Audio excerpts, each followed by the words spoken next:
So the full frame Blackmagic cinema camera has been out for a little while now, and being a 6K Pro owner myself, I have been considering upgrading to the full frame model. However, like you, I've been thinking to myself, is it really worth the upgrade? So in today's video, I'm going to be going over 4 reasons why you should consider upgrading and 4 reasons why you shouldn't. So let's start with the positives. The new full frame 6K does of course have a full frame sensor. This sensor is 36 by 24 millimeters. This huge new sensor is rated to capture 13 stops of dynamic range. However, the 6K Pro is also rated to capture 13 stops of dynamic range. But this new larger sensor means that the full frame will excel in low light situations, which is something that the 6K Pro currently struggles with. Secondly, the full frame comes with an L mount, meaning that there's a shorter flange distance, allowing for a wider variety of lenses to be used on the full frame, whereas the Pro comes in the EF mount, which doesn't mean you would have to discard all of your beloved EF mount lenses if you transition to the full frame, as there are plenty of L to EF adapters available.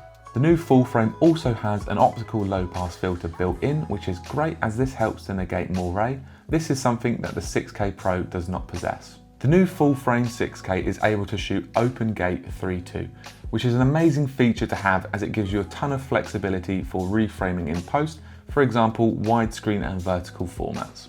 Okay, and now moving on to the 4 reasons why you shouldn't bother upgrading from the 6K Pro to the 6K full frame. And starting off is the lack of built-in ND filters, which is a real shame as I've come to rely pretty heavily on the built-in filters of the 6K Pro. However, if you are happy to carry around a filter kit or even a variable ND, you'll be able to get over this absence pretty quickly. It is important to note that the full frame hasn't donned the Pro title just yet, so there could be hope in the future that we will see ND filters return, as we do know this is possible for such a short flange distance, as we have seen it on the likes of the FX6 for example, which possesses built-in variable ND filters. Moving on, Blackmagic have removed the ability to shoot ProRes internally, which I really enjoyed having on the 6K Pro, as it meant I could shoot lower resolutions like 4K while still using the full sensor. I would also use ProRes for quicker turnaround projects, as I find it is an easier codec to work with, especially when you use Premiere Pro, which you would have to download a plugin to use B-roll in.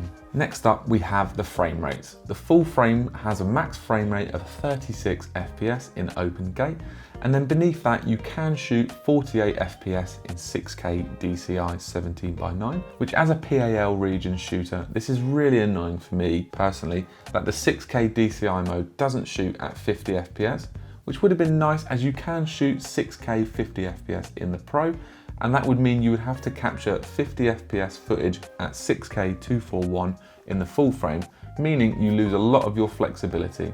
It is also interesting to note that you have lost the 2.7K 120 FPS shooting mode that was previously available on the Pro. Finally, the full frame only has 1 card slot, which is irritating, and it would have been nice to see a dual card slot design, even if it was only as an SD card slot like on the Pro, as it is nice to have a backup card in there as well.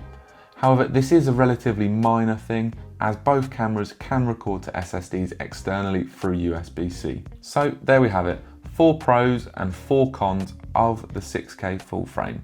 Personally, I believe that if you are a 6K Pro owner, that it isn't quite worth upgrading to the full frame just yet. However, if they do release a full frame Pro in the future, that may be a worthwhile upgrade. However, if you are a non-Pro 6K owner, you could justify the upgrade, as you won't have had the luxury of stuff like internal NDs anyway. If you don't own any cameras and are looking to purchase the 6K full frame as your first camera, I'd probably advise you to wait for the next revision of the 6K full frame, possibly the Pro model, as this is Blackmagic's first full frame cinema camera, and it could do with some of the kinks being ironed out. So that concludes this video.